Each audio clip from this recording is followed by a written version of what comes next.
Assalamualaikum warahmatullahi wabarakatuh. Alhamdulillah, alhamdulillahilladzi jama'ana wa iyyakum fi syahril mubarak wa fi syahril azim, ala wa hiya syahrul ramadan alladzi unzila fihi al-Qur'an hudan linnas wa bayyinatin minal huda wal furqan. Allahumma salli wa sallim ala asyrafil anbiya'i wal mursalin sayyidina wa habibina Muhammadin sallallahu alaihi wasallam wa ala alihi wa sahbihi ajma'in, amma ba'd. Segala puji dan rasa syukur kepada Allah Subhanahu wa taala yang telah mengumpulkan kita di bulan yang penuh berkah ini, yang bulan yang sangat agung ini, yaitu bulan suci Ramadan. Salawat serta salam tak lupa kita haturkan kepada baginda kita, yaitu Rasulullah sallallahu alaihi wasallam beserta para keluarga, sahabat dan pengikut beliau ila yaumil qiyamah. Kembali lagi dalam program kita, yaitu program Dahsyatnya Ramadanku. Perkenalkan, nama saya yaitu Ustadz Mahmud. Saya adalah guru di DMA Al-Hamid. Di sini insyaallah kita akan membahas tentang husnudzan kepada Allah Subhanahu wa taala. Qala Allah Ta'ala fi Qur'anil Karim, "Ma anzalna 'alaikal Qur'ana litashqa." Yang artinya, kami tidak menurunkan kepadamu, yaitu Al-Qur'an ini, agar kamu menjadi celaka. Ayat kedua surat Thaha. Sahabat Al-Hamid yang dimuliakan Allah Subhanahu wa taala, sebagai seseorang muslim yang beriman kepada Allah Subhanahu wa taala, kita harus mempunyai sifat yang harus ada di diri kita semua, yaitu husnudzan. Apa itu husnudzan? Husnudzan terdiri dari dua kata, yaitu kata husn dan adzan, yang mana artinya dalam bahasa Indonesia yaitu dengan arti husn yaitu baik dan adzan prasangka. Berarti yang mana artinya menjadi prasangka baik. Husnudzan dalam Islam itu ada 3 macam. Yang pertama yaitu husnudzan kepada Allah Subhanahu wa taala. Yang kedua yaitu husnudzan kepada diri kita sendiri. Dan yang ketiga yaitu husnudzan kepada orang-orang lain. Sahabat Al-Hamid yang dimuliakan oleh Allah Subhanahu wa taala, pada kesempatan ini kita akan belajar tentang husnudzan kepada Allah Subhanahu wa taala. Bagaimana kita berhusnudzan kepada Allah Subhanahu wa taala? سأل الإمام الشافعي رحمه الله تعالى: كيف يكون سوء الظن بالله؟ قال: الوسوسة والخوف الدائم من وقوع المصيبة وترقب زوال النعمة كلها من سوء الظن بالرحمن الرحيم. Imam Syafi'i pernah ditanya, bagaimana bersuudzon kepada Allah Subhanahu wa taala? Tadi sudah kita artikan bahwasanya husnudzan itu bersangka baik kepada Allah Subhanahu wa taala. Yang lawan katanya yaitu adalah suudzon, yang mana yaitu artinya berburuk sangka.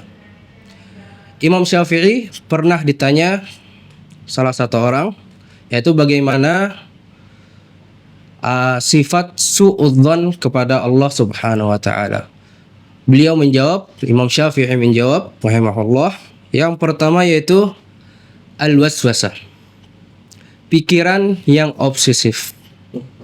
Yang kedua, wal khaufud daim min wuqu'il musibah, yang artinya ketakutan yang terus menerus akan datangnya sebuah musibah. Kadang kita kepikiran, hari ini hujan misalkan, apakah aman nih saya keluar di musim hujan ini? Apakah aman saya berkendara di hari ini? apakah saya akan celaka di hari ini? Apakah kalau saya naik pesawat, apakah kita akan celaka kalau kita naik pesawat? Dan itu semua termasuk suudzon kepada Allah Subhanahu wa taala. Dan yang ketiga yang katakan oleh Imam Syafi'i adalah wa taraqqub zawal an-ni'mah, yang artinya harapan akan hilangnya sesuatu berkah atau sesuatu nikmat.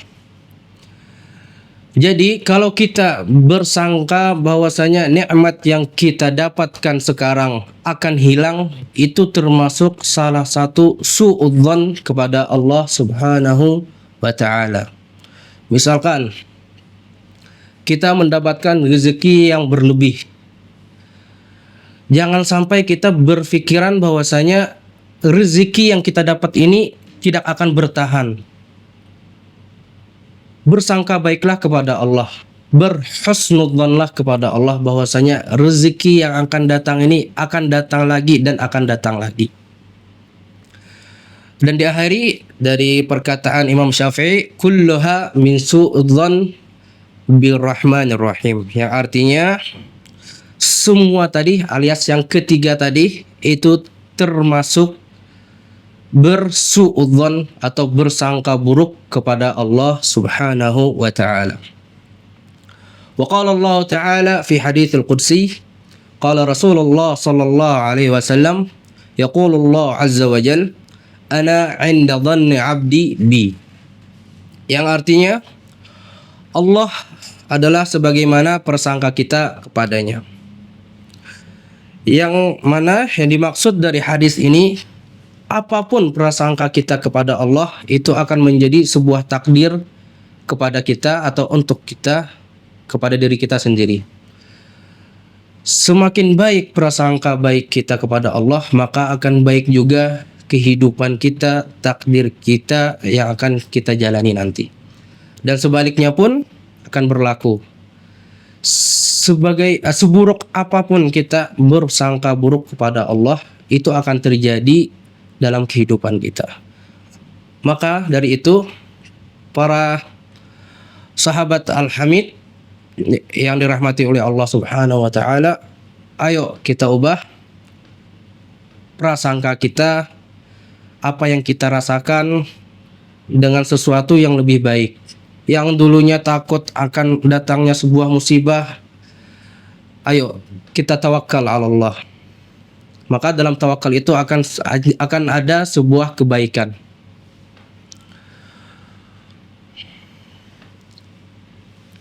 Dan juga setiap kita berdoa, jangan sampai kita mengira bahwasanya dosa ulun ini terlalu banyak misalkan. Kan mungkin Allah akan mengijabahkan doaku ataupun doa kita semua. Jangan sampai kita bersangka seperti itu. Bersangka baiklah. Kalau kita berdoa, maka bersangka baiklah kepada Allah bahwasanya Allah akan mengijabahkan doa-doa kita. Kalau kita misalkan kehilangan sesuatu, maka bersangka baiklah bahwasanya sebuah kehilangan itu akan datang sesuatu yang lebih baik daripada yang kita hilangkan tadi. Dan juga kalau kita beristighfar atau memohon ampun kepadanya, yaitu kepada Allah Subhanahu wa taala, jangan sampai kita mengira bahwasanya Allah tidak akan mengampuni dosa-dosa kita. Setinggi apapun dosa kita, sebesar apapun, sebanyak apapun dosa kita, kita tetap bersangka baik dan meyakini bahwasanya Allah akan mengampuni apapun dosa kita. Dan saya tutup tausiah hari ini dengan sebuah cerita di sebuah hadis Rasulullah Sallallahu Alaihi Wasallam, yang mana cerita tersebut tentang seseorang yang sudah pasti seseorang tersebut akan masuk ke neraka, yang mana waktu itu seseorang itu sudah mencapai jurangnya neraka, sudah mau melompat atau sudah mau dilempar ke api neraka. Seseorang tersebut menoleh ke belakang, dan Allah pun bertanya kepada dia, wahai hambaku, kenapa kamu menengok? Dan hamba tersebut menjawab, Ma kuntu adhunnu hakadha bika fid dunya. Saya tidak bersangka bahwasanya kamu ya Tuhan tidak akan mengampuniku hari kiamat ini. Dan Allah pun langsung menjawab, saya ampuni kamu wahai hambaku. Maka di akhirnya itu, di hari hadis itu, angkatlah hamba ini dan masukkanlah dia ke surgaku. Wa akhirul kalam, wabillahi taufiq wal hidayah wal ridha wal inayah. Assalamualaikum warahmatullahi wabarakatuh.